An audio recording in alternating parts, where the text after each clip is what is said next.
All right, dudes. So I want to talk about like your attitude when dealing with customers and like how to kind of look at things to be building relationships. Because I got a big video coming up. I say big video. A video I'm putting a lot of thought into. I want to say work, but I'm just thinking about it. But I got one I'm going to be making soon about like my tips for home services shit. And like building that up as a one-man show, because I do know how to do that shit, believe it or not. But what I want to talk about today is like your fucking attitude. And I'm here at the Brass House because some asshole drove into a power line near my shop, and there's like fucking 30 businesses or 30 buildings down over there, so I have no power at the shop, so I'm at my house shop. But no, your attitude, I think, is one of the key things, you know, and it's about being flexible and being easy to work with. You don't want to be, like, difficult, man. Like, I think you can get away with that shit whenever you get to be a bigger, more established company and you're kind of swinging a big dick around. But in the beginning, when you first start out, I think your attitude is everything, you know, like flexibility. Like, don't get stuck in this, we just do it this way thing. Because you don't really fucking know what works yet anyway, right? So, like, you can say, like, okay, here's our plan. We're gonna do things like this and like that and like this. And we won't deviate from that plan. Well, why? You don't know what you ain't made no fucking money yet, right? Why don't you start making some money and seeing what's fucking doing well and fucking feed that fucking beast, you know? So...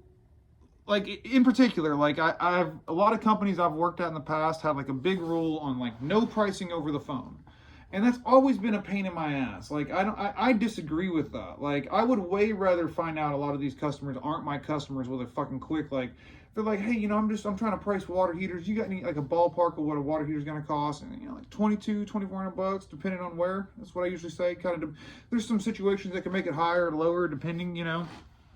And if they're like, oh, that's too much, I'm like, you know, that was really easy way to find that out, wasn't it? Like, it's better than me driving over there and pissing somebody off, you know?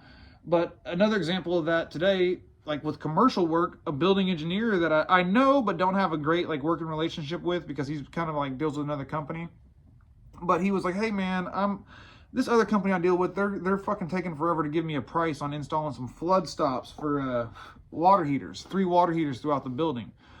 And he was like, you got any idea what that would cost? I was like, you know, like I always say, I was like, well, you know, it can go up or down. There's factors, but I was like, typically we're looking at like $785 on each one of those.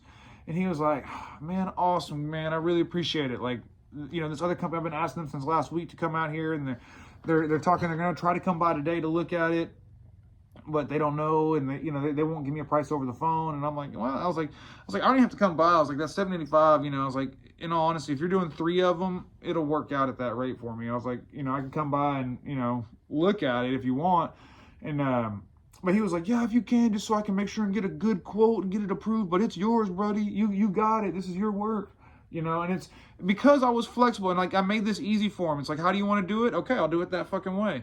Like I have some customers that need to be billed certain ways, you know, and it's like, okay, I'll work with you on that. Like I got one customer in particular that like they can't, like if anything over $5,000 they got to get approved by corporate, but a lot of times like it's just a pain in the ass. And so like their corporate office will even be like, dude, just break that shit down into $5,000 bits so that way like we don't have to deal with all this rigmarole, you know. And so like I'll invoice something that's like 17 grand, I'll do like, you know, 3 $5,000 invoices and a $2,000 invoice.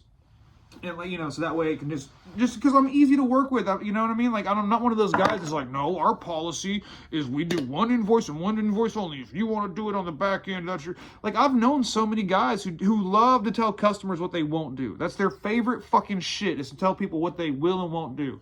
And it ain't worth a fuck. So, you know, I don't know. Think about having that flexible attitude and watch how like it's don't be a bitch, don't let nobody walk all over you, but have that flexible attitude and see how it changes the interactions you have with your customers. And like this works in home services too. It's the same thing with residential. You know, it's just having that good attitude, being that team player, letting them feel like they got someone helping them fight this fight. You know what I mean? So,